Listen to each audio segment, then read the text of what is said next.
আসসালামু আলাইকুম, কেমন আছেন সবাই? আশা করি সবাই ভালো আছেন। ঈদ তো সামনে চলে আসলো। যাদের কুরবানি থাকে তারা কিন্তু সারাদিনই খুবই ব্যস্ত থাকে। মাংস রান্নাটাও খুবই ঝামেলা মনে হয়।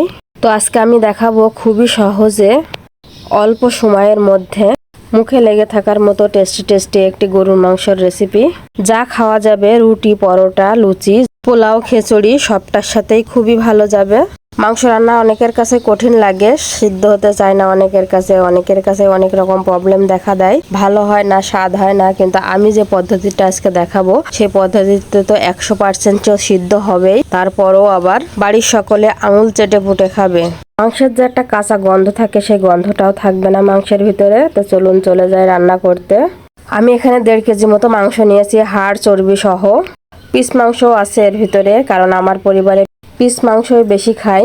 তো মাংসটা আমি 3 বার ধুয়ে নিয়েছি পরিষ্কার পানি দিয়ে। তো মাংসটা আমি কিভাবে রান্না করব সেটাই আপনাদেরকে এখন দেখাচ্ছি। তো প্রথমে দিয়ে দিলাম আদা বাটা, তারপর দিয়ে দিলাম শুকনো মরিচের গুঁড়া। আমি এখানে 3 চামচ শুকনো মরিচের গুঁড়া দিয়েছি, 1 চামচ হলুদের গুঁড়া দিয়েছি। যে কোনো মাংসে হলুদের গুঁড়াটা একটু কম দেওয়ার চেষ্টা করবেন, তাহলে কিন্তু মাংসের টেস্টটা অনেক ভালো আসে। এরপর চিড়ে রেখা কাঁচামরিচ দিয়ে দিলাম কিছু, আপনারা চাইলে আস্ত কাঁচামরিচও দিতে পারেন। 1 মুঠ ভরে রসুন দিলাম। গরুর মাংসে কিন্তু রসুন পেঁয়াজ একটু কমই দেওয়া লাগে। রসুন কিন্তু আমি বেটে দেইনি, এমনিতেই আস্তই দিয়ে দিয়েছি। পেঁয়াজও কিন্তু আমি ওইভাবেই দেব। আমি কিন্তু অনেক মোটা মোটা করে পেঁয়াজ কেটে দিয়েছি, কারণ কুরবানির দিন কিন্তু অনেক তাড়াহুড়া থাকে, সেই জন্য আমি ঠিক সেইভাবেই দেখাচ্ছি কিভাবে আমি কাজ করব ওই দিন। তো এখানে দিয়ে দিলাম তেজপাতা 3-4টা, তারপরে এলাচ, দারচিনি, লবঙ্গ, যা তা দেওয়ার দরকার মশলাপাতি সবগুলাই দিয়ে দেব। এরপরে এই উপকরণগুলো ভালোভাবে মশলার সাথে মাখাই নিচ্ছি। আদা আর জিরাটা কিন্তু আমি একসাথে বেটে নিয়েছিলাম। এরকম মাখিয়ে কিন্তু আমি 10 মিনিটের জন্য রেখে দিয়েছি। আমি কিন্তু এর ভিতরে আরও কিছু মশলা দেব। বেঁচে ছিল কিছু রসুন আর কিছু পেঁয়াজ, সেইগুলাও দিয়ে দেব। আর আমি এখানে আস্ত জিরা ব্যবহার করছি।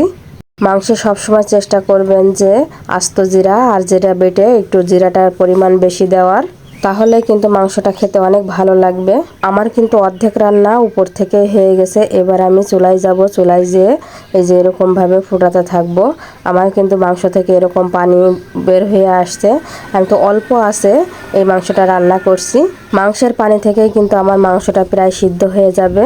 আমি কিন্তু ঢেকে ঢেকে মাংসটা রান্না করছি। ভাজা মশলার জন্য আমি একটু জিরা ভেজে নিচ্ছি, আরও ভাজার মশলা আছে। ভাজা মশলাটা বেটে আমি মাংসের উপর ছিটাই দিলাম। দেওয়া হয়ে গেলে একটু নাড়াচাড়া করে আমি কিন্তু নামাই নিচ্ছি। মাংসের কালারটা দেখে বুঝতে পারছেন যে কতটা সুন্দর হয়েছে, কতটা লোভনীয় হয়েছে। তো আজকে এই পর্যন্তই। ভিডিওটি যদি ভালো লেগে থাকে অবশ্যই কমেন্টে জানাবেন। ভালো থাকবেন সবাই। আল্লাহ হাফেজ।